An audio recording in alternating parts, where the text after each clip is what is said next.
Rocking star Yash ಹುಟ್ಟುಹಬ್ಬ ಆಚರಿಸೋಕೆ ಹೋಗಿ ಮಹಾ ದುರಂತವೇ ನಡೆದು ಹೋಗಿದೆ. ಕಟೌಟ್ ಕಟ್ಟುವಾಗ ವಿದ್ಯುತ್ ಸ್ಪರ್ಶಿಸಿ ಮೂವರು ದುರ್ಮರಣಕ್ಕೀಡಾಗಿದ್ದಾರೆ. ಯಶ್ ಹುಟ್ಟುಹಬ್ಬ ಆ ಸಂಭ್ರಮದಲ್ಲಿದ್ದಂತಹ ಅಭಿಮಾನಿಗಳಿಗೆ ಶಾಕ್ ಆಗಿದೆ. ಖಂಡಿತವಾಗ್ಲೂ ಕರೆಂಟ್ ಶಾಕ್ನಿಂದ ಮೂವರು ಯುವಕರು ಸ್ಥಳದಲ್ಲೇ ದುರ್ಮರಣಕ್ಕೀಡಾಗಿದ್ದಾರೆ. ಗದಗ ಜಿಲ್ಲೆಯ ಲಕ್ಷ್ಮೇಶ್ವರ ತಾಲೂಕಿನ ಸೂರಣಗಿ ಗ್ರಾಮದಲ್ಲಿ ನಡೆದಿರುವಂತಹ ಘಟನೆ ಇದು. ವಿದ್ಯುತ್ ಶಾಕ್ಗೆ ಮೂವರು ಯುವಕರು ಬಲಿಯಾಗಿದ್ದಾರೆ. ಇನ್ಮೂವರಿಗೆ ಗಾಯಗಳಾಗಿದೆ. ಎಲ್ಲರೂ ಯುವಕರೇ. ಹನುಮಂತ್ ಹರ್ಜನ್ ಅಂತ ಹೇಳಿ ಮುರಳಿ ನಡುವಿನ ಮನಿ ನವೀನ್ ಗಾಜಿ ಸಾವನ್ನಪ್ಪಿದ್ದಾರೆ. 25 ಅಡಿ ಎತ್ತರದ ಯಶ್ ಕಟೌಟ್ ಕಟ್ತಿದ್ರು ಅಭಿಮಾನಿಗಳು. ಆ ಸಂದರ್ಭದಲ್ಲಿ ವಿದ್ಯುತ್ ತಂತಿ ತಗುಲಿ ಸ್ಪರ್ಶಿಸಿ ಸಾವನ್ನಪ್ಪಿದ್ದಾರೆ. ಘಟನೆಯಲ್ಲಿ ಗಾಯಗೊಂಡ ಮೂವರು ಖಾಸಗಿ ಆಸ್ಪತ್ರೆಗೆ ದಾಖಲಾಗಿದ್ದಾರೆ. ನೋಡಿ, 25 ಅಡಿ ಎತ್ತರದ ಕಟೌಟ್ ಇದೆ. ಇದೇ ಕಟೌಟನ್ನು ಕಟ್ಟುವಾಗ ಮಧ್ಯರಾತ್ರಿ ಪ್ಲ್ಯಾನ್ ಮಾಡ್ಕೊಂಡಿದ್ರು ಇವರು. ಎಷ್ಟು ಬರ್ತಾರೆ ಅಲ್ವಾ ಇವತ್ತು, ಪ್ಲ್ಯಾನ್ ಮಾಡ್ಕೊಂಡಿದ್ರು. ಸಹಜವಾಗಿ ಅವರ ಅಭಿಮಾನಿಗಳು ಎಲ್ಲ ಕಡೆಗಳಲ್ಲಿ ಇದ್ದಾರೆ. ಬಟ್ ಅವರು ಸೂರಣಗಿ ಗ್ರಾಮದಲ್ಲಿ ಯಶ್ ಅವರ ಅಭಿಮಾನಿಗಳು ಸಾಕಷ್ಟು ಸಂಖ್ಯೆಯಲ್ಲಿದ್ದಾರೆ. ಅವರು ಮಧ್ಯರಾತ್ರಿ ಪ್ಲ್ಯಾನ್ ಮಾಡಿಕೊಂಡು ದೊಡ್ಡ ಮಟ್ಟದಲ್ಲಿ ಯಶ್ ಅವ್ರ ಬರ್ತ್ಡೇ ಆಚರಣೆ ಮಾಡ್ಕೊಳ್ಬೇಕು ಅಂತ ಅಂದ್ಕೊಂಡು ಕಟ್ತಾ ಇದ್ದರು. ಆದರೆ ಅಲ್ಲಿ ಸರಿಯಾಗಿ ಅವ್ರ ಗಮನಕ್ಕೆ ಬಂದಿಲ್ಲ ಅಂತ ಅನಿಸುತ್ತೆ. ವಿದ್ಯುತ್ ತಂತಿ ಅಲ್ಲೇ ಇತ್ತು, ಅದು ಕಟೌಟ್ಗೆ ಸ್ಪರ್ಶ ಆಗಿ ಆನಂತರ 6 ಜನರ ಮೇಲೂ ಕೂಡ ಅದು ಎಫೆಕ್ಟ್ ಆಗಿದೆ. 3 ಜನ ಸ್ಥಳದಲ್ಲೇ ಸಾವನ್ನಪ್ಪಿದ್ದಾರೆ. ಬಟ್ ಒಂದಿಲ್ಲಿ ಈ ಹಿಂದೆನೂ ಕೂಡ ಕೆಲವೊಂದಿಷ್ಟು ಅವಘಡಗಳು ಆಗಿದ್ದಾವೆ. ಇದು ನಾವು ಹುಚ್ಚು ಅಭಿಮಾನ ಅಂತ ಕೂಡ ಹೇಳೋಕ್ಕಾಗಲ್ಲ, ಅಂಧ ಅಭಿಮಾನ ಅಂತಲೂ ಹೇಳೋಕ್ಕಾಗಲ್ಲ. ಅಭಿಮಾನ ಆದರೆ ಜಾಗೃತಿಯಾಗಿ ನೋಡಬೇಕಾಗತ್ತೆ. ಅಲ್ಲಿ ಈಗ ಆ ಕುಟುಂಬಕ್ಕೆ ಯಾರು ಆಸರೆ ಆಗ್ತಾರೆ? ಯಾರೂ ಬರಲ್ಲ. ಏನೋ ಪರಿಹಾರವನ್ನು ಕೊಡ್ಬೋದಷ್ಟೇ, ಧನ ಸಹಾಯವನ್ನು ಮಾಡ್ಬೋದಷ್ಟೇ. ಆದರೆ ಜೀವವನ್ನು ಯಾರ ಕೈಯಿಂದಲೂ ತಂದು ಕೊಡೋಕ್ಕಾಗಲ್ಲ. ಯಾವುದೇ ನಟರಾಗಿರ್ಬೋದು, ಅವ್ರವ್ರ ಅಭಿಮಾನ, ಅವ್ರವ್ರ ಇಷ್ಟ. ನಾವು ಅದನ್ನು ತಪ್ಪು ಅಂತ ಹೇಳಲ್ಲ. ಆದರೆ ನೀವೇನೋ ಪ್ಲ್ಯಾನ್ ಮಾಡಿರ್ತೀರಿ, ಅಥವಾ ಅಲ್ಲಿ ಕಟೌಟ್ ನಿಲ್ಲಿಸುವಾಗ ಆ ಕಡೆ ಈ ಕಡೆ ಏನಾಗಿದೆ, ಅಥವಾ ಆ ಭರ ಅರ್ಜೆಂಟು ನಮ್ಮದೇ ಹವಾ ಆಗಬೇಕು, ನಮ್ಮದೇ ಕಟೌಟ್ ದೊಡ್ಡದಿರಬೇಕು, ಈ ರೀತಿ ಜಿದ್ದಿಗೆ ಬಿದ್ದು ಮಾಡುವಂಥದ್ದು ಮನಸ್ಥಿತಿಗಳು ಕೂಡ ಕೆಲವೊಂದಿರ್ತವೆ. ಕೆಲವೊಂದಿಷ್ಟು ಊರುಗಳಲ್ಲಿ ಮತ್ತೊಬ್ಬರು ಫ್ಯಾನ್ಸ್ ಅಂತೆ, ಒಂದು ಊರಲ್ಲೇ ಒಂದು 3-4 ಜನ ಹೀರೋ ಫ್ಯಾನ್ಸ್, ಅವ್ರಿಗಿಂತ ನಾವು ಜಾಸ್ತಿ ಹಬ್ಬ ಮಾಡಿಬಿಡೋಣ ಅಂಥೇಳಿ. ಇವರು ಪಕ್ಕಾ ಯಶ್ ಅವರ ಅಭಿಮಾನಿಗಳಾಗಿದ್ದರಂತೆ. ಬಟ್ ಈಗ ಇದಕ್ಕೆ ಸಂಬಂಧಪಟ್ಟಂಗೆ ಅದು ಯಾಕೆ ಯಾವ ಕಡೆಯಿಂದ ಪ್ರತಿಕ್ರಿಯೆ ಹೇಗೆ ಬರುತ್ತೋ ಅನ್ನೋದು ಗೊತ್ತಿಲ್ಲ. ಅವ್ರ ಗಮನಕ್ಕೂ ಕೂಡ ಈ ವಿಚಾರ ಹೋಗಿರುತ್ತೆ. ಈ ಹಿಂದೆ ಇದೇ ತರಹದ ಘಟನೆ ಆಗಿತ್ತು. ಯಾವುದೋ ಒಬ್ಬ ಸ್ಯಾಂಡಲ್ವುಡ್ ನಟನ ಬ್ಯಾನರ್ನ ಕಟ್ಟಿಕ್ಕೆ ಹೋಗಿ ಇದೇ ರೀತಿ ವಿದ್ಯುತ್ ಸ್ಪರ್ಶ ಆಗಿತ್ತು. ಬಲಿಯಾಗಿದ್ದ ಒಬ್ಬ ಯುವಕ. ಆಮೇಲೆ ಆ ಸಂದರ್ಭದಲ್ಲಿ ಆ ಯುವಕನ ಕುಟುಂಬಕ್ಕೆ ಧನ ಸಹಾಯ ಕೂಡ ಮಾಡಲಾಗಿತ್ತು. ಆದರೆ ಧನ ಸಹಾಯ ಓಕೆ, ಎಲ್ಲರೂ ಮಾಡ್ತಾರೆ. ಆದರೆ ಈಗ ಆ ಕುಟುಂಬಕ್ಕೆ ಆಸರೆ ಆಗಬೇಕಾಗಿದ್ದಂಥ ಯುವಕರು ಇನ್ನು 20-21 ವರ್ಷ ಕಾಲೇಜ್ಗೆ ಹೋಗ್ತಾ ಇದ್ರು ಅಲ್ಲ, ಅದನ್ನೇ ನೀವು ಬೆಳಗ್ಗೆ ಹಾಕಿದರೆ ಆಗ್ತಾ ಇತ್ತು. ಯಾರನ್ನ ಮೆಚ್ಚಿಸ್ಲಿಕ್ಕೋಸ್ಕರ ಈ ರೀತಿ ಮಾಡ್ತಾ ಇದ್ರಿ? ಯಾವ ಕಾರಣಕ್ಕೋಸ್ಕರ? ಯಶ್ ಅವ್ರು ಬೇರೆ ಕಡೆ ಇದ್ದಾರೆ, ಅವ್ರು ಸಿಗ್ತಾ ಇಲ್ಲ ಯಾರ ಕೈಗೂ. ಬರ್ತ್ಡೇ ಆಚರಣೆ ಇರುತ್ತೆ, ಅವರು ಹೇಳಿದ್ದಾರೆ ಆಚರಣೆ ಮಾಡಿ, ನಿಮ್ಗೆ ಸಿಗೋಕ್ಕಾಗೋದಿಲ್ಲ, ನಿಮ್ಮ ಪ್ರೀತಿಗೆ ನಾನು ಪಾತ್ರರಾಗಿರ್ತೀನಿ ಅಂತ. ಆದರೆ ಯಾಕೆ ಇಷ್ಟೊಂದು ಅವಸರ ಯಾಕೆ? ನೋಡಿ, ಈಗ ನೋಡಿ ಸಾವನ್ನಪ್ಪಿದ್ದಾರೆ. 3 ಜನ ದುರ್ಮರಣಕ್ಕೀಡಾಗಿದ್ದಾರೆ. ಯಾರಾದರೂ ಬಂದ್ರ ಅಲ್ಲಿ? ಯಾರಾದರೂ ಒಬ್ಬ ನಟ ಬರ್ತಾರಾ? ಹಾಗಾದ್ರೆ ಈಗ ಅವ್ರ ಮನೆಗೆ ಬರ್ತಾರಾ? ಈಗ ಸಮಾಧಾನ ಮಾಡಲಿಕ್ಕೆ ಅವ್ರ ತಾಯಿ ಕಣ್ಣೀರಿಸೋಕೆ ಬರ್ತಾರಾ? ಏನೋ ಪರಿಹಾರ ಕೊಡ್ಬೋದಷ್ಟೇ, ಸಮಾಧಾನವನ್ನು ಮಾಡ್ಬೋದು. ನಿರಂತರವಾಗಿ ಕಣ್ಣೀರು ಹಾಕ್ತಿರ್ತಾರೆ ತಂದೆ ತಾಯಿಗಳು ಕಳ್ಕೊಂಡು ಮಕ್ಕಳನ್ನ. ಈಗ ಯಾರು ಬರ್ತಾರೆ ಆ ಸ್ಥಾನ ತುಂಬಲಿಕ್ಕೆ? ಹಾಗಾಗಿನೇ ಅಭಿಮಾನ ಇರಬೇಕು, ಆದರೆ ಎಷ್ಟರಲ್ಲಿರಬೇಕು ಅಷ್ಟರಲ್ಲೇ ಇರಬೇಕು. ಯಾಕಂತ ಹೇಳಿದ್ರೆ ಸ್ಟಾರ್ ನಟರಿಗೆ ಅಭಿಮಾನಿಗಳು ಇರುವಂಥದ್ದು ಸಹಜ. ಬ್ಯಾನರ್ಗಳನ್ನು ಅಥವಾ ಹಾಲಿನ ಅಭಿಷೇಕ ಅವ್ರು ಯಾವ್ಯಾವ ರೀತಿ ಆಚರಣೆ ಮಾಡ್ತಾರೋ ಅದು ಓಕೆ. ಆದರೆ ಅದರಲ್ಲೂ ಕೂಡ ನೀವು ಜಿದ್ದಿಗೆ ಬಿದ್ದವರಂತೆ ಅವಸರದಲ್ಲಿ ಈ ರೀತಿಯಾಗಿ ಮಾಡುವಂಥದ್ದಿದೆಯಲ್ಲ, ಅದು ಖಂಡಿತವಾಗ್ಲೂ ಇಂಥ ಅವಘಡಗಳ ಕಾರಣ ಆಗುತ್ತೆ.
ನೋಡಿ, ಎಲ್ಲ ನಟರುಗಳಿಗೆ ಅಭಿಮಾನಿಗಳು ಇರುವಂಥದ್ದು ಸಹಜ, ಅದನ್ನ ನಾವು ಒಪ್ಕೊಳ್ತೀವಿ. ಆದರೆ ಈ ರೀತಿ ಅವಘಡಗಳಾದಾಗ ಯಾರು ಮುಂದೆ ಬರ್ತಾರೆ? ಈಗ ಬರ್ತಾರಾ ನಿಮ್ಮ ಮನೆಗೆ? ನಿಮ್ಮ ಅಂತ್ಯ ಸಂಸ್ಕಾರದಲ್ಲಿ ಪಾಲ್ಗೊಳ್ತಾರಾ? ಅಭಿಮಾನ ಅಷ್ಟೇ, ಸಿನಿಮಾ ಅಷ್ಟೇ. ಅದು ಹುಚ್ಚು ಅತಿರೇಕಕ್ಕೆ ಹೋಗಬಾರ್ದು. ನಿಮ್ಮ ಅಭಿಮಾನ ಪ್ರೀತಿಗೆ ನಾವಿಲ್ಲಿ ವಿರೋಧ ಮಾಡ್ತಾ ಇಲ್ಲ. ಪ್ರಾಣ ಕಳ್ಕೊಂಡಿದ್ದೀರಿ, ಪ್ರಾಣ ತಂದು ಕೊಡ್ತಾರ? ಈಗ ಆಗಲ್ಲ. ಹಾಗಾಗಿನೇ ಯಾವುದೇ ನಟನ ಅಭಿಮಾನಿಗಳಾಗಿರ್ಬೋದು ಈ ರೀತಿಯಾಗಿ ಹುಚ್ಚುತನದಿಂದ ಅಥವಾ ಅತಿರೇಕದಿಂದ ವರ್ತನೆ ಮಾಡೋದನ್ನ ಬಿಡಿ. ಅದದು ನಿಮ್ಮ ವೈಯಕ್ತಿಕ. ಯಾರ್ಯಾರನ್ನ ಇಷ್ಟಪಡ್ತಿರೋ, ಅಭಿಮಾನ ಪಡ್ತಿರೋ, ಓಕೆ ಆಯ್ತಪ್ಪ. ಈಗ 3 ಜನ ಸಾವನ್ನಪ್ಪಿದಾರಲ್ವಾ? ಫೋನಲ್ಲಿ ಮಾತಾಡಿದ್ರ ಅವ್ರ ಕುಟುಂಬಸ್ಥರೊಂದಿಗೆ? ಮತ್ತಷ್ಟು ಮಾಹಿತಿ ಯಲ್ಲಪ್ಪ ನೀಡ್ತಾರೆ ನೇರ ಸಂಪರ್ಕದಲ್ಲಿ. ಯಲ್ಲಪ್ಪ, ನಿಜಕ್ಕೂ ಬಹಳ ದೊಡ್ಡ ದುರಂತ ಇದು. ಅಭಿಮಾನ ಇರಬೇಕು, ಆದರೆ ಅದು ಅತಿರೇಕಕ್ಕೆ ಹೋಗಬಾರ್ದು. ಅವಸರ ಯಾಕೆ, ಜಿದ್ದು ಯಾಕೆ? ಆರಾಮಾಗಿ ಕಟ್ಟಿದರೆ ಆಗ್ಬೋದಾಗಿತ್ತಲ್ವಾ? ಅಲ್ಲ, ಯಾಕೆ ಅವ್ರ ಗಮನಕ್ಕೆ ಬಂದಿರಲಿಲ್ವಾ ವಿದ್ಯುತ್ ತಂತಿ ಇರೋದು? ಯಾವ ಸಂದರ್ಭದಲ್ಲಿ ಅವಘಡ ಆಯಿತು ಅಂತ ಇದು?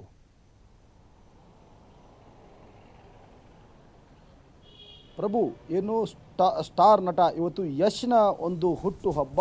ಈ ಒಂದು ಹುಟ್ಟುಹಬ್ಬವನ್ನು ಆಚರಣೆ ಮಾಡಲು ಇವತ್ತು ಅವರ ಅಭಿಮಾನಿಗಳು ನಾಡಿನಾದ್ಯಂತ ಇವತ್ತು ಕಟ್ಟೋಟುಗಳನ್ನು ಮತ್ತು ವಿವಿಧ ರೀತಿಯಾಗಿ ಒಂದು ಬರ್ತ್ಡೇ ಸೆಲೆಬ್ರೇಷನ್ನ ಇವತ್ತು ಮಾಡ್ತಿದ್ದಾರೆ. ಅದೇ ರೀತಿಯಾಗಿ ಒಂದು ಗದಗ ಜಿಲ್ಲೆಯ ಇಲ್ಲಿ ಅಂತ ಲಕ್ಷ್ಮೇಶ್ವರ ತಾಲೂಕಿನ ಒಂದು ಸೂರುಣಿಗೆ ಎನ್ನುವ ಗ್ರಾಮ. ಈ ಒಂದು ಸೂರುಣಿಗೆ ಎನ್ನುವ ಗ್ರಾಮದಲ್ಲಿ ಇಲ್ಲಿ ಅದರ ಸುಮಾರು ಒಂದು 20ಕ್ಕೂ ಹೆಚ್ಚು ಜನ ಸೇರಿ ಇಲ್ಲಿ ಅಂತಂದರೆ ಯಶ್ನ ಬರ್ಡೇನ ಭಾಳಷ್ಟು ಅದ್ದೂರಿಯಾಗಿ ಆಚರಣೆ ಮಾಡಬೇಕು ಅಂತ ತೀರ್ಮಾನ ಮಾಡ್ತಾರೆ. ಅದೇ ರೀತಿಯಾಗಿ ನಿನ್ನೆ ರಾತ್ರಿಯಿಂದಲೇ ಈ ಸಂಬಂಧಪಟ್ಟಂಗೆ ಎಲ್ಲ ರೀತಿಯಾದಂತಹ ಒಂದು ಸಕಲ ಸಿದ್ಧತೆಯನ್ನು ಮಾಡಿಕೊಂಡಿರ್ತಾರೆ. 25 ಅಡಿ ಎತ್ತರದ ಒಂದು ಬೃಹತ್ತಾದಂತಹ ಒಂದು ಕಟ್ಟೋಟನ ಕಟ್ಟಬೇಕು ಅಂತ ತೀರ್ಮಾನವನ್ನು ತೆಗೆದುಕೊಳ್ತಾರೆ. ಈ ಸಂಬಂಧಪಟ್ಟಂಗೆ ಇಲ್ಲಿ ಅಂದರೆ ಅವರು ಹುಬ್ಬಳ್ಳಿಗೆ ಬಂದು ಏನು ಯುವಕರ ತಂಡ ಏನಿತ್ತು ಹುಬ್ಬಳ್ಳಿಗೆ ಬಂದು ಇಲ್ಲಿ ಅಂತಂದರೆ ಬೃಹತ್ತಾದಂತಹ ಒಂದು 25 ಅಡಿಯ ಕಟ್ಟೋಟನ ಇಲ್ಲಿ ಅಂದರೆ ಪ್ರಿಂಟ್ ಮಾಡಿಸ್ಕೊಂಡು ಗ್ರಾಮಕ್ಕೆ ತೆರಳುತ್ತಾರೆ. ನಿನ್ನೆ ಆ ಯುವಕರು ಏನಿದ್ದಾರೆ ಎಲ್ಲರೂ ಸೇರಿ ಇಲ್ಲಿ ಅಂತಂದರೆ ಆ ಯುವಕರು ಒಂದು ಕಟ್ಟೋಟನ್ನು ಕಟ್ಟಲು ಮುಂದಾಗ್ತಾರೆ. ಆ ಕಟ್ಟೋಟ ಕಟ್ಟಲು ಮುಂದಾದಾಗ ಇಲ್ಲಿ ಅಂತಂದರೆ ಆ ಮೇಲ್ಗಡೆ ಇಲ್ಲಿ ವಿದ್ಯುತ್ ವೈರ್ ಇರುತ್ತೆ, ಅದನ್ನು ಅವರು ಗಮನಿಸಲ್ಲ. ಯಾಕಂದರೆ ಆ ಸುತ್ತಲೂ ಏನಿದೆ ಆ ಏನು ಫ್ರೇಮ್ ಮಾಡಿಸ್ಕೊಂಡಿರ್ತಾರೆ ಆ ಫ್ರೇಮ್ ಏನಿದೆ ಇಲ್ಲಿ ಅಂತಂದರೆ ಕಬ್ಬಿಣದ ಇರುತ್ತೆ. ಹೀಗಾಗಿ ಅದು ಮೇಲ್ಗಡೆ ಬಡಿಯುತ್ತೆ. ಆ ಮೇಲ್ಗಡೆ ಬಡಿದಾಗ ಇಲ್ಲಿ ಅಂತಂದರೆ ಆ 3 ಜನ ಇಲ್ಲಿ ಅಂತಂದರೆ ಸಾವನ್ನಪ್ತಾರೆ. ಅಂದರೆ ಈ ಸೂರುಣಿಗೆ ಗ್ರಾಮದಲ್ಲಿ ಒಂದು ಅಂಬೇಡ್ಕರ್ ವೃತ್ತ ಇದೆ. ಆ ಅಂಬೇಡ್ಕರ್ ವೃತ್ತದಲ್ಲೇ ಈ ಒಂದು ಕಟ್ಟೋಟ ಕಟ್ಟಬೇಕು ಅಂತ ತೀರ್ಮಾನ ಮಾಡ್ತಾರೆ. ಅದು ಕಬ್ಬಿಣದ ಕಟ್ಟೋಟ ಆಗಿರೋದ್ರಿಂದ ಆ ಮೇಲ್ಗಡೆ ವಿದ್ಯುತ್ಗೆ ಬಡುತ್ತೆ. ಆ ವಿದ್ಯುತ್ಗೆ ಬಡಿದಾಗ ಇದರಲ್ಲಿ 3 ಜನ ಸಾವನ್ನಪ್ತಾರೆ. ಹನುಮಂತ, ಮುರುಳಿ ಮತ್ತು ನವೀನ್ ಅಂತೇಳಿ ಇವರೆಲ್ಲರೂ ಇಲ್ಲಿ ಅಂತಾರೆ ಸಣ್ಣ ಪುಟ್ಟ ವಯಸ್ಸಿನರು.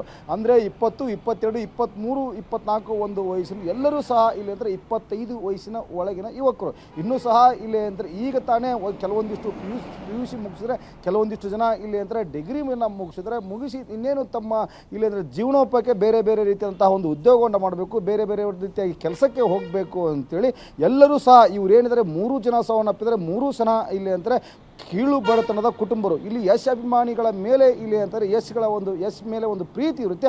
ಆ ಪ್ರೀತಿಯನ್ನು ತೋರಿಸಲಿಕ್ಕೆ ಇವತ್ತು ಬರ್ಡೇಯನ್ನು ಆಚರಣೆ ಮಾಡಬೇಕು ಅಂತ ತೀರ್ಮಾನ ಮಾಡ್ತಾರೆ. ಆ ತೀರ್ಮಾನ ಮಾಡಿ ಇವತ್ತು ತಮ್ಮ ಜೀವನವನ್ನೇ ಕಳೆದುಕೊಂಡಿದ್ದಾರೆ. ಈಗ ಈ ಏನು ಅವಘಡ ಏನಿದೆ ಇದರಲ್ಲಿ 3 ಜನ ಈಗಾಗಲೇ ಗಾಯಗೊಂಡಿದ್ದಾರೆ. ಆ ಗಾಯಗೊಂಡ್ರನ್ನ ಈಗಾಗಲೇ ಹುಬ್ಬಳ್ಳಿ ಲಕ್ಷ್ಮೇಶ್ವರ ಒಂದು ಕಡೆ ಲಕ್ಷ್ಮೇಶ್ವರ ಆಸ್ಪತ್ರೆಗೆ ತೆಗೆದುಕೊಂಡು ಹೋಗ್ತಾರೆ. ಆ ಲಕ್ಷ್ಮೇಶ್ವರ ಆಸ್ಪತ್ರೆಯಿಂದ ಅದರಲ್ಲಿ 2ರನ್ನ ಹುಬ್ಬಳ್ಳಿಯ ಕಿಮ್ಸ್ ಆಸ್ಪತ್ರೆಗೆ ಇಲ್ಲಿ ಅಂದರೆ ರವಾನೆ ಮಾಡಲಾಗುತ್ತದೆ. ಒಟ್ಟು ಇದರಲ್ಲಿ ಈ ಸಂಪಟ್ಟಿಗೆ 3 ಜನ ಸಾವನ್ನಪ್ಪಿದರೆ 3 ಜನ ಜನ ಇಲ್ಲಿ ಅಂತಾರೆ ಗಂಭೀರವಾಗಿ ಗಾಯಗೊಂಡಿದ್ದಾರೆ. ಆ ಗಾಯಗೊಂಡ್ರನ್ನ ಅದರಲ್ಲಿ ಇಬ್ಬರನ್ನ ಒಬ್ಬರನ್ನ ಲಕ್ಷ್ಮೇಶ್ವರ ಆಸ್ಪತ್ರೆ, ಇನ್ನು ಇಬ್ಬರನ್ನ ಇಲ್ಲಿ ಅಂದರೆ ಹುಬ್ಬಳ್ಳಿಯ ಕಿಮ್ಸ್ ಆಸ್ಪತ್ರೆಗೆ ರವಾನೆ ಮಾಡಲಾಗಿದೆ. ಈಗ ಒಟ್ಟು ಏನೋ ಮಾಡಲು ಹೋಗಿ ಏನೋ ಆಗಿದೆ ಅನ್ನೋ ಹಾಗೆ ಈ ಯುವಕರ ಪರಿಸ್ಥಿತಿ ಆಗಿದೆ. ಇವತ್ತು ಈ ಮಕ್ಕಳು ಮಾಡಂಗಿರಲಿ, ಆ ಕುಟುಂಬಸ್ಥರು ಇವತ್ತು ಕಣ್ಣೀರಿನಲ್ಲಿ ಕೈ ತೊಳೆಯುವಂಥ ಪರಿಸ್ಥಿತಿ ನಿರ್ಮಾಣವಾಗಿದೆ. ಪ್ರಭು ಎಲ್ಲಪ್ಪ, ಈಗ ಅಭಿಮಾನ ಓಕೆ, ಈಗ ನೋಡಿ ನೆಕ್ಸ್ಟ್ ಏನಾಗುತ್ತೆ ಅಂತ ಹೇಳಿದ್ರೆ ಸಂತಾಪ ಸೂಚನೆ ಆಗುತ್ತೆ, ವಿಷಾದ ವ್ಯಕ್ತವಾಗುತ್ತೆ, ಅವು ಕುಟುಂಬಕ್ಕೆ ಸಾಂತ್ವನ, ಒಂದಿನದ ಸಾಂತ್ವನ, ಆಮೇಲೆ ಪರಿಹಾರ ಕೂಡ ಕೊಡುವಂಥ ಪ್ರಯತ್ನಗಳಾಗ್ಬೋದು. ಆದರೆ ನಿರಂತರವಾಗಿ ಆ ಕುಟುಂಬದ ಕಣ್ಣೀರು ಒರೆಸುವಂಥದ್ದು ಆಗಲ್ಲ, ಆ ಜೀವವನ್ನು ವಾಪಸ್ ತೆಗೆದುಕೊಂಡು ಬರೋಕ್ಕಾಗಲ್ಲ. ಹಾಗಾಗಿನೇ ಇದೊಂದು ರೀತಿ ಪಾಠ ಆಗಬೇಕಿದೆ ಎಲ್ಲ ಸ್ಟಾರ್ ನಟರ ಅಭಿಮಾನಿಗಳಿಗೆ.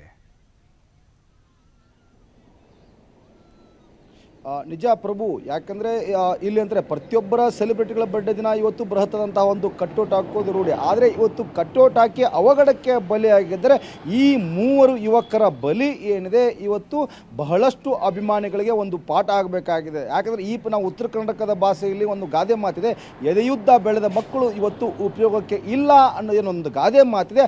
ಆ ರೀತಿಯಾದಂತಹ ಒಂದು ಗಾದೆ ಮಾತು ಇವರಿಗೆ ಅನ್ನಿಸ್ತದೆ. ಯಾಕಂದರೆ ಎದೆಯುದ್ದ ಬೆಳೆದ ಮಕ್ಕಳು ಇನ್ನೂ ಇಲ್ಲಿ ಅಂತಾರೆ ಇಲ್ಲಿ ಅವರು ಬೆಳೆದು ಇವತ್ತು ಉದ್ಯೋಗವನ್ನು ಅಲಿಸಿ ಹೋಗಬೇಕಾಗಿತ್ತು, ಕುಟುಂಬವನ್ನು ಇಲ್ಲಿ ಅಂತಾರೆ ಕುಟುಂಬವನ್ನು ನಡೆಸ್ಕೊಂಡು ಹೋಗಬೇಕು. ಆದರೆ ಅಂಥವರೇ ಇವತ್ತು ಇಲ್ಲಿ ಬೀದಿ ಹಣ ಆಗಿದ್ದಾರೆ. ಯಾಕೆ ಇವತ್ತು ಬೀದಿ ಹಣ ಅಂತಂದರೆ ಎಲ್ಲೇ ಇರುವಂತಹ ಯಶ್ನ ಹುಟ್ಟುಹಬ್ಬವನ್ನು ಇವತ್ತು ಲಕ್ಷ್ಮೇಶ್ವರದ ಒಂದು ಅಂಬೇಡ್ಕರ್ ವೃತ್ತದಲ್ಲಿ ಆಚರಣೆ ಮಾಡಲಿಕ್ಕೆ ತೀರ್ಮಾನ ಮಾಡ್ತಾರೆ. ಮಾಡಲಿ, ಇಲ್ಲಿ ಇವತ್ತು ಬರ್ಡೇ ಮಾಡಿದ್ರೆ ಇಷ್ಟು ಬರ್ಡೇ ಮಾಡ್ತಾರೆ ಅಂತಂದರೆ ಇಲ್ಲಿ ಅಂತಾರೆ ಹಣ್ಣು ಹಂಪಲ, ಬಡವರಿಗೆ ಹಣ್ಣು ಹಂಪಲ ಕೊಡಲಿ, ಮತ್ತು ಇಲ್ಲಿ ರಕ್ತದಾನವನ್ನು ಶಿಬಿರ ಹಮ್ಮಿಕೊಳ್ಳಲಿ, ಇನ್ನೊಂದು ಕಡೆ ಬೇರೆ ರೀತಿಯಾದ ಸಾಕಷ್ಟು ಇಲ್ಲಿ ಅಂತಾರೆ ಇಲ್ಲಿ ಈ ಸಂಪಟ್ಟಿಗೆ ಒಂದು ಜನ್ಮ ದಿನಾಚರಣೆ ಅಂತಾರೆ ಸಾಕಷ್ಟು ಬಡವರಿಗೆ ಉಪಯೋಗ ಆಗುವಂತಹ ಕೆಲಸವನ್ನು ಮಾಡಲಿ. ಆದರೆ ಅಂಥದ್ರಲ್ಲಿ ಈ ರೀತಿಯಾದಂತಹ ಒಂದು ಕಟ್ಟೋಟನ್ನು ಹಾಕಲಿಕ್ಕೆ ಹೋಗಿ ಇವತ್ತು ಮೂರು ಯುವಕರು ಬಲಿಯಾಗಿದ್ದಾರೆ. ಆ ಬಲಿ ಆಗಿದ್ದರ ಹಿನ್ನೆಲೆ ಇವತ್ತು ಆ ಮೂರು ಕುಟುಂಬಗಳಿಗೂ ಇವತ್ತು ದಿಕ್ಕು ಇಲ್ಲಂಥ ಪರಿಸ್ಥಿತಿ ನಿರ್ಮಾಣವಾಗಿದೆ. ಯಾಕಂದರೆ ಇನ್ನು ಎದೆಯುದ್ದ ಬೆಳೆದ ಮಕ್ಕಳು ಇವತ್ತು ಅವ್ರಿಗೆ ಯಾವುದಕ್ಕೂ ಇಲ್ಲದಂತಾಯಿತು. ಇಷ್ಟು ದಿನ ಇಲ್ಲಂದರೆ 20-25 ವರ್ಷದಿಂದ ಪಾಲನೆ ಮಾಡಿ ಇವತ್ತು ಆ ಮಕ್ಕಳನ್ನ ಬೆಳೆಸಿದ್ರೆ, ಆದರೆ ಆ ಎದೆಯುದ್ದ ಬೆಳೆದಂತಹ ಮಕ್ಕಳು ಇವತ್ತು ಅಂತಾರೆ ಯಾರ್ದೋ ಬರ್ಡೇ ಮಾಡಲಿಕ್ಕೆ ಹೋಗಿ ಇವತ್ತು ಬೀದಿ ಹಣವಾಗಿದ್ದಾರೆ. ಹೀಗಾಗಿ ಈ ಮಕ್ಕಳ ಸಾವೇನಿದೆ, 3 ಜನ ಯುವಕರ ಸಾವೇನಿದೆ ಬಹಳಷ್ಟು ಅಭಿಮಾನಿಗಳಿಗೆ ಒಂದು ದೊಡ್ಡ ಪಾಠ ಆಗಬೇಕಾಗಿದೆ. ಆದರೆ ಈ ಸಂದರ್ಭಕ್ಕೆ ನಟ ಯಶ್ ಕೂಡ ಇಲ್ಲಿ ಅಂತಾರೆ ಆ ಕುಟುಂಬಕ್ಕೆ ಕೇವಲ ಕಾಟಾಚಾರಕ್ಕೆ ಪರಿಹಾರ ಕೊಡಬಾರ್ದು, ಒಂದು ದೊಡ್ಡ ಮಟ್ಟದಲ್ಲಿ ಏನು ಪರಿಹಾರವನ್ನು ಕೊಟ್ಟು ಆ ಕುಟುಂಬಕ್ಕೆ ಬೆನ್ನೆಲುಬಾಗಿ ನಿಲ್ಲಬೇಕಾಗಿದೆ. ಪ್ರಭು ಅಂದರೆ ಎಲ್ಲಪ್ಪ, ಈಗ ಆ ಕುಟುಂಬಸ್ಥರು 3 ಜನ ಯುವಕರ ಕುಟುಂಬಸ್ಥರು ಇದ್ರ ಬಗ್ಗೆ ಏನಾದರೂ ಪ್ರತಿಕ್ರಿಯೆ ಕೊಟ್ಟಿದ್ದಾರಾ? ಸದ್ಯಕ್ಕೆ ಸುರುಣಗಿ ಗ್ರಾಮದಲ್ಲಿ ಯಾವ ರೀತಿಯಾದಂಥ ಶೋಕ ಮಡುಗಟ್ಟಿದೆ? ಇನ್ಮೇಲಾದರೂ ಅಂದರೆ ತಮ್ಮ ಮಕ್ಕಳಿಗೆ ಬುದ್ಧಿ ಹೇಳುವಂಥ ಪ್ರಯತ್ನಗಳು ಕೂಡ ಆಗ್ಬೋದು. ಓವರಾಲ್ ವಾತಾವರಣ ಆ ಗ್ರಾಮದಲ್ಲಿ ಪ್ರಭು, ಯಾಕಂದರೆ ಸೂರೂಣಿಗೆ ಅಂದರೆ ಒಂದು ಪುಟ್ಟದಂತಹ ಒಂದು ಗ್ರಾಮ, ದೊಡ್ಡದಂತಹ ಗ್ರಾಮ ಅಲ್ಲ, ಪುಟ್ಟದಂತಹ ಗ್ರಾಮ. ಇವತ್ತು ಇಡೀ ಊರವೇ ಒಂದು ಸೂತಕದ ಛಾಯೆ ಆವರಿಸಿದೆ. ಯಾಕೆ ಅಂತಂದರೆ ಇಲ್ಲಿ ಬರ್ಡೇ ಮಾಡ್ಕೊಳ್ಳೋಕೆ ಹೋಗಿ ಹೆಣವಾಗಿದ್ದಾರೆ. ಈ ಸಂದರ್ಭಕ್ಕೆ ಇಡೀ ಗ್ರಾಮವೇ ಈ 3 ಜನ ಯುವಕರಿಗೆ ಒಂದು ಕಡೆ ಅಂತಾರೆ ಕಂಬನಿ ಮಿಡ್ತಾ ಇದೆ, ಇನ್ನೊಂದು ಕಡೆ ಅಂತಾರೆ ಏನು 3 ಜನ ಯುವಕರು ಏನು ಗಾಯಗೊಂಡಿದ್ದಾರೆ ಅವರ ಆರೋಗ್ಯದಲ್ಲಿ ಚೇತರಿಸಲಿ ಅಂತೇಳಿ ಒಂದು ಕಡೆ ಅಂತಾರೆ ಪ್ರಾರ್ಥನೆ ಮಾಡುವಂಥ ಕೆಲಸವನ್ನು ಇವತ್ತು ಗ್ರಾಮಸ್ಥರು ಮಾಡ್ತಾರೆ. ಯಾಕಂದರೆ ಈಗ 3 ಜನನ ಯಾರೂ ಸಹ ಇಲ್ಲಿ ಅಂದರೆ ಬದುಕಿಸಿಕೊಳ್ಳಿಕ್ಕೆ ಆಗೋದಿಲ್ಲ. ಇನ್ನು ಉಳಿದವರು 3 ಜನ ಏನು ಗಂಭೀರವಾಗಿ ಗಾಯಗೊಂಡಿದ್ದಾರೆ, ಅವರ ಗಂಭೀರ ಗಾಯಗಳಾಗಿದ್ದಾವೆ, ಅವರು ಆರೋಗ್ಯದಲ್ಲಿ ಚೇತರಿಕೆ ಕಾಣಲಿ, ಇವರು ಏನು ಈಗಾಗಲೇ ಅಂತ ವೈದ್ಯಕೀಯ ಚಿಕಿತ್ಸೆಗೆ ಇಲ್ಲಿ ಅಂದರೆ ಸ್ಪಂದಿಸಲಿ ಅಂತೇಳಿ ದೇವರಲ್ಲಿ ಮನವಿ ಮಾಡುವಂತಹ, ದೇವರಲ್ಲಿ ಪ್ರಾರ್ಥನೆ ಮಾಡುವಂತಹ ಕೆಲಸವನ್ನು ಇವತ್ತು ಗ್ರಾಮಸ್ಥರು ಮಾಡ್ತಾರೆ. ಇನ್ನೊಂದು ಕಡೆ ಅಂದರೆ ಈಗಾಗಲೇ ಕುಟುಂಬಸ್ಥರು ಅಂದರೆ ಅವ್ರು ಯಾರೂ ಸಹ ಇಲ್ಲಿವರೆಗೂ ಪ್ರತಿಕ್ರಿಯೆ ಇಲ್ಲ. ಯಾಕಂದರೆ ಮಕ್ಕಳು ಕಳೆದುಕೊಂಡಂತಹ ಕಣ್ಣೀರಲ್ಲಿ ಇವತ್ತು ಅವರು ಮುಳುಗಿ ಹೋಗಿದ್ದಾರೆ. ಅವರು ಎಲ್ಲೂ ಸಹ ಇವತ್ತು ಪ್ರತಿಕ್ರಿಯೆ ಕೊಡುವಂತಹ ಕೆಲಸವನ್ನು ಮಾಡ್ತಿಲ್ಲ. ಆದರೆ ಇವತ್ತು ಆ ಗ್ರಾಮಸ್ಥರ ಆಗ್ರಹವಿಷ್ಟೇ, ನಮ್ಮ ಊರಿಗೆ ಇವತ್ತು ಯಶ್ನ ಬರ್ಡೇ ಮಾಡಲಿಕ್ಕೆ ಹೋಗಿ ಯಶ್ನ ಜನ್ಮದಿನ ಆಚರಣೆ ಮಾಡಲಿಕ್ಕೆ ಹೋಗಿ ನಮ್ಮ ಮಕ್ಕಳು ಇವತ್ತು ಬೀದಿ ಹಣವಾಗಿದ್ದಾರೆ. ಹೀಗಾಗಿ ಅಂದರೆ ಸ್ವತಃ ಯಶ್ ಅವರೇ ಇಲ್ಲಿ ಅಂದರೆ ನಮ್ಮ ಗ್ರಾಮಕ್ಕೆ ಬರಬೇಕು, ಆ 3 ಕುಟುಂಬಗಳಿಗೆ ಸಾಂತ್ವನ ಹೇಳುವಂಥ ಕೆಲಸವನ್ನು ಮಾಡಬೇಕು. ಕೇವಲ ಸಾಂತ್ವನ ಅಷ್ಟೇ ಅಲ್ಲ ಸಹಿತ ಏನು ಆ ಕುಟುಂಬಗಳಿಗೆ ದೊಡ್ಡ ಮಟ್ಟದ ಪರಿಹಾರ ಕೊಡಬೇಕು ಅಂತೇಳಿ ಒಂದು ಬೇಡಿಕೆಯನ್ನು ಇಟ್ಟಿದ್ದಾರೆ. ಆದರೆ ಈ ಸಂದರ್ಭದಲ್ಲಿ ಯಶು ಸಹ ಇಲ್ಲಿ ಅಂತ ಎಚ್ಚೆತ್ತುಕೊಳ್ಬೇಕಾಗಿದೆ. ಇಲ್ಲಿ ಕೇವಲ ಕಾಟಾಚಾರಕ್ಕೆ ಬರೆದು 5 ಲಕ್ಷ 10 ಲಕ್ಷ ರೂಪಾಯಿ ಕೊಟ್ಟರೆ ಇಲ್ಲಿ ಅಂತಂದರೆ ಆ ಕುಟುಂಬಗಳಿಗೆ ಇಲ್ಲಿ ಯಾವುದೇ ರೀತಿಯಾದಂತಹ ಆಸರೆ ಆಗೋದಿಲ್ಲ. ಹೀಗಾಗಿ ಗ್ರಾಮಸ್ಥರ ಆಗ್ರಹವೇನು ಅಂದರೆ ದೊಡ್ಡ ಮಟ್ಟದ ಪರಿಹಾರವನ್ನು ನೀಡಲಿ, ಆ ಕುಟುಂಬದ ಕಣ್ಣೀರು ಒರೆಸುವಂತಹ ಕೆಲಸವನ್ನು ಮಾಡಲಿ. ಯಾಕಂದರೆ ಇವತ್ತು 10 ಕೋಟಿ 20 ಕೋಟಿ ಕೊಟ್ಟರೂ ಸಹ ಇವತ್ತು ಆ ಕುಟುಂಬಗಳಿಗೆ ಅವರ ಮಕ್ಕಳನ್ನು ತಂದು ಕೊಡುವಂಥ ಶಕ್ತಿ ಯಾರಿಗೂ ಇಲ್ಲ. ಹೀಗಾಗಿ ಇವತ್ತು ಆ ಕುಟುಂಬಕ್ಕೆ ಆಸರೆ ಆಗಬೇಕಾದವರು ಇವತ್ತು ಯಶ್. ಹೀಗಾಗಿ ಅಂದರೆ ಒಂದು ಪರಿಹಾರ ನೀಡಲಿ ಅನ್ನೋದು ಆಗ್ರಹಿಸ್ತಿದ್ದಾರೆ. ಪ್ರಭು ಥ್ಯಾಂಕ್ ಯು ಎಲ್ಲಪ್ಪ ತಮ್ಮೆಲ್ಲ ಮಾಹಿತಿಗಾಗಿ. ನೋಡಿ, ಈಗ ಯಶ್ ಸ್ಟೇಟಲ್ಲಿಲ್ಲ, ಬೇರೆ ಕಡೆ ಗೋವಾದಲ್ಲಿದ್ದಾರೆ ಅನ್ನುವಂಥ ಮಾಹಿತಿ ಇದೆ. ಬಟ್ ಈಗ ಅವರು ಕೇಳ್ಕೊಳ್ತಾ ಇದ್ದಾರೆ, ಯಶ್ ಅವರ ಅಭಿಮಾನಿಗಳು ಮತ್ತು ಅಲ್ಲಿ ಅವರ ಕುಟುಂಬಸ್ಥರು ಗ್ರಾಮಸ್ಥರು ಯಶ್ ಅವರು ಬರಲೇಬೇಕು ನಮ್ಮೂರಿಗೆ, ಆ ಕುಟುಂಬಕ್ಕೆ ಸಾಂತ್ವನ ಹೇಳಬೇಕು, ಜೊತೆಗೆ ಅಂತ್ಯ ಸಂಸ್ಕಾರದಲ್ಲಿ ಭಾಗಿಯಾಗಬೇಕು, ಇದೆಲ್ಲವೂ ಕೂಡ ಶೋಕಾಚರಣೆ ಮಾಡ್ತಾರೆ, ಸಂತಾಪವನ್ನು ಸೂಚನೆ ಮಾಡ್ತಾರೆ. ಆದರೆ ಗ್ರಾಮಕ್ಕೆ ಬರುವಂಥದ್ದು ಅಥವಾ ಅಂತ್ಯ ಸಂಸ್ಕಾರದಲ್ಲಿ ಭಾಗಿಯಾಗೋದು ಇವೆಲ್ಲ ಬಹಳ ವಿರಳ. ಹಾಗಾಗಿ ನಿಮ್ಮ ಅಭಿಮಾನ ಏನೇ ಇದ್ರೂ ಕೂಡ ಒಂದು ಸಮಾಜ ಸೇವೆಯನ್ನು ಮಾಡಿ, ಅನಾಥ ಮಕ್ಕಳಿಗೆ ಏನೋ ಒಂದು ಕೊಡಿ, ಸರ್ಕಾರಿ ಶಾಲಾ ಮಕ್ಕಳಿಗೆ ಕೊಡಿ, ಹಣ್ಣು ಹಂಪಲ ಕೊಡಿ, ಏನೋ ಒಂದು ಒಳ್ಳೆ ಕೆಲಸ ಮಾಡಿ. ನಾವು ಬ್ಯಾನರೇ ಹಾಕಿದರೆ ನಮ್ಮ ಸ್ಟಾರ್ ನಟನ ಬರ್ತಡೇ ಅದ್ದೂರಿಯಾಗಿ ಆಚರಣೆ ಮಾಡೋಕ್ಕಾಗುತ್ತೆ ಅನ್ನೋಂಥದ್ದು ಮೈಂಡಿಂದ ತೆಗೆದು ಹಾಕಿ.